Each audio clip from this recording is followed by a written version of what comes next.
నమస్కారం. ధర్మ సందేహాలు కార్యక్రమానికి స్వాగతం. అనునిత్యం ప్రేక్షకులకు ఎన్నో సందేహాలు కలుగుతూ ఉంటాయి. వాటన్నిటిని నివృత్తి చేసే ఏకైక కార్యక్రమమే ధర్మ సందేహాలు. మరి ఈనాటి కార్యక్రమానికి ప్రేక్షకులు వారికి ఉన్నటువంటి సందేహాలను ఉత్తరాలు, ఈమెయిల్స్ ద్వారా మాకు రాసి పంపించారు. వాటిని నివృత్తి చేయడానికి నాటి కార్యక్రమంలో మన ముందున్నారు ప్రణవ పీఠాధిపతి, త్రిభాష మహాసహస్రావధాని బ్రహ్మశ్రీ డాక్టర్ వర్తిపత్తి పద్మాకర్ గారు. వారిని అడిగి తెలుసుకుందాం. నమస్కారం అండి గురువు గారు. గురుగారు, మొదటి ప్రశ్న చూద్దాం. ఈమెయిల్ ద్వారా వచ్చింది. ప్రసాద్ పంపించారు. రాహుకాల సమయాల్లో ఇంట్లో నిమ్మకాయ దీపాలు వెలిగించవచ్చునా అని అడుగుతున్నారు. ఆదిత్యాయ చ సోమాయ మంగళాయ బుధాయ చ గురు శుక్ర శనిభ్యశ్చ రాహవే కేతవే నమః అని ముందుగా మంగళస్వరూపులైన నవగ్రహాలని అనుగ్రహించండి అని ప్రార్థించుకుందాం. రాహుకాల సమయంలో నిమ్మకాయ దీపాలు వెలిగించవచ్చా?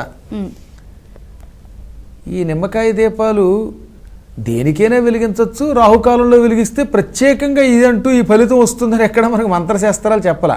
అంటే ఈ మధ్యకాలంలో రకరకాల భ్రమలు ఎక్కువైపోవటం వల్ల భయం పట్టుకుని వెలిగిస్తున్నారు కాబట్టి చెప్పవలసి వస్తుంది.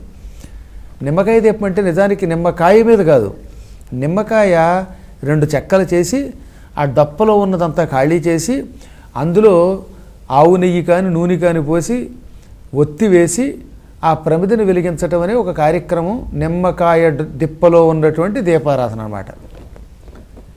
ఈ దీపారాధనలన్నీ కూడా కలియుగంలో కొత్తగా వెలిగిస్తున్నవి. నిజానికి ఒక్క మార్గశీర్ష మాసంలో కానీ కార్తీక మాసంలో కానీ శివప్రీతి కోసం దీన్ని వెలిగించమన్నారు. శివుడి చుట్టూ ఎప్పుడూ నవగ్రహాలు భక్తితో పూజిస్తూనే ఉంటాయి కాబట్టి దీంట్లో అంతరార్థం. వెలిగిస్తే తప్పని అంటలేదు సుమా, వెలిగించడం మంచిదే. ఎందుకు మంచిదో చెబుతున్నాను మీకు. సూర్యుడు, చంద్రుడు, అంగారకుడు, బుధుడు, బృహస్పతి, శుక్రుడు, శని, రాహువు, కేతువు ఈ 9 మంది కూడా కాశీ వెళ్ళి శివుణ్ణి పూజించి ఆయనను అనేక రకాలుగా మెప్పించి తమ పేరు మీదుగా లింగాలు ప్రతిష్ఠించి అప్పుడు గ్రహాలయ్యారు. శివుడికి ఈ నిమ్మకాయలో వెలిగించిన దీపం అంటే ఇష్టం. మేము ఏ పరమాత్మని పూజించి గ్రహాలం అయ్యామో ఆ పరమాత్మకి ఇష్టమైన దీపం మా ముందు కూడా వెలిగిస్తే ఈ దీపాన్ని మా స్వామికి సమర్పించినట్టే అని వాళ్ళు భావించి మనల్ని అనుగ్రహిస్తారు. కనుక అప్పటి నుంచి నవగ్రహాలకు కూడా దీనిలో దీపారాధన చేసి ఇవ్వడం అనేది ఒక సంప్రదాయం ఏర్పడింది. కాబట్టి రాహువు పేరు చెప్పి రాహుకాలంలో దీపారాధన చేయటం ఏమీ దోషం కాదు. ఆ కాలం రాహు అధిష్టాన దేవతగా ఉంటాడు కనుక. ముఖ్యంగా సోమవారం నాడు ఇంచుమించుగా 7:30 నుంచి 9 గంటల వరకు ఉదయం రాహుకాలం ఉంటుంది. ఆ కాలంలో ఈ నిమ్మకాయ దీపాలు వెలిగిస్తే ఇంకా ఎక్కువ మంచి ఫలితం వస్తుంది, గ్రహానుకూలత లభిస్తుంది, ఈశ్వరుడు కూడా అనుగ్రహిస్తాడు. కాబట్టి వెలిగించడంలో ఏ దోషము లేదు.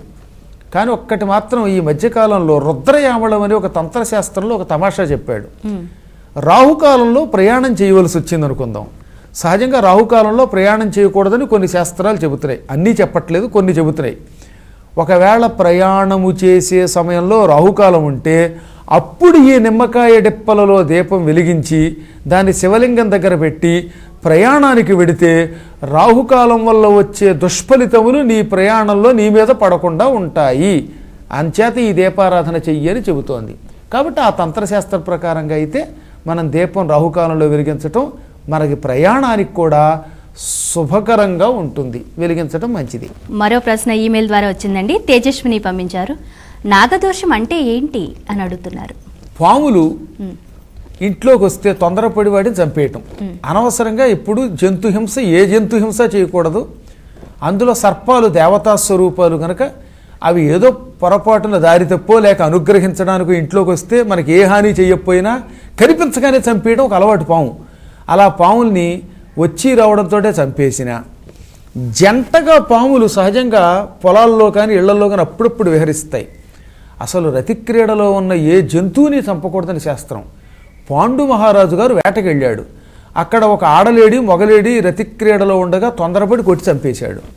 ఆ జంటగా ఉన్న లేళ్ళు కిందముడనే ఋషి, అతని పత్ని, వాళ్ళు అసలు రూపాలు ధరించి, మూర్ఖుడా నీకు తెలియందేముంది, రతిక్రీడలో ఉన్న ఏ జంతువుని చంపకూడదు, వేటగాడు కూడా పశ్చిమాంసం తినే కిరాతకుడు కూడా ఈ పాపం చేయడు, నువ్వు మమ్మల్ని చంపావు గనక నీ భార్యని కామంతో ముట్టుకోగానే చచ్చిపోతావని శపించాడు. దాంతో పాండురాజు గారు చివరికి మాద్రిని పట్టుకుని చచ్చిపోయాడు.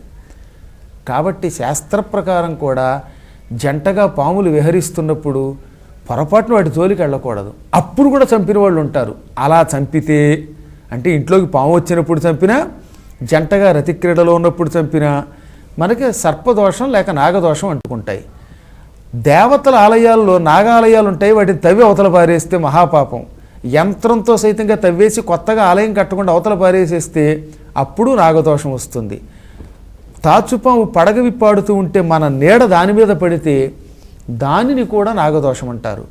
జాతకరీత్యా రాహుకేతువుల దోషం ఎక్కువగా ఉంటే కూడా అది నాగదోషం అని అంటాం. కుజదోషం ఉంటే కూడా అది నాగదోషమే. వీటన్నిటికీ నాగుల చవితి నాడు కానీ లేదా షష్ఠి నాడు కానీ సుబ్రహ్మణ్య షష్ఠి నాడు కానీ ప్రత్యేక దీక్షతో పూజ చేయటం, లేదా ఉజ్జయిని వెళ్ళి అక్కడ కుజుడికి ఆలయం ఉంది, లింగాకారంలో ఉన్న కుజుడికి ఆలయం ఉంటుంది, దాన్ని ప్రత్యేకంగా పూజించటం.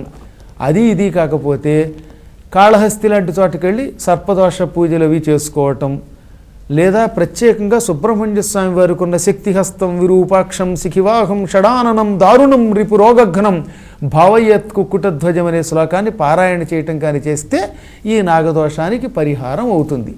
సాధ్యమైనంత వరకు నాగదోషం చేయకుండా ఉండడమే మంచిది. తీవ్ర దోషానికి మాత్రం గుడి కట్టాలి.